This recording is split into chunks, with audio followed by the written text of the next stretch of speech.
benvenuti a questa mini rubrica a proposito della cucina longobarda presa dal punto di vista della ricostruzione.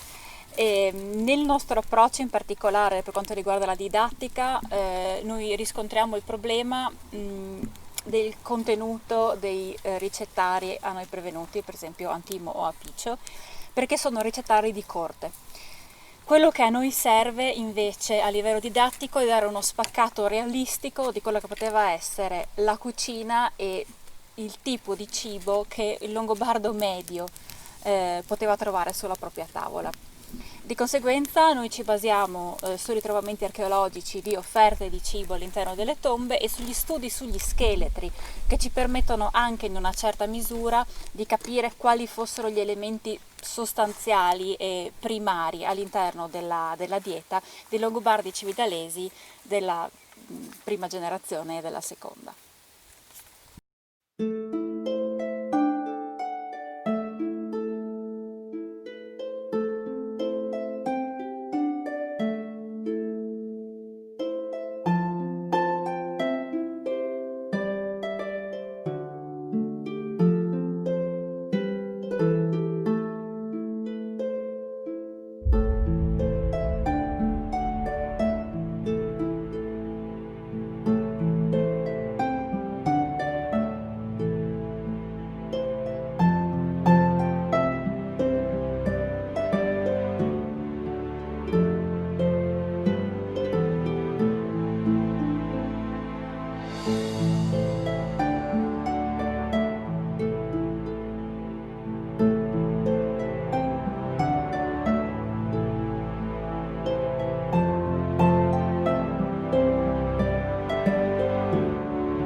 Trastevere. Bolet. El blues het al naar huis.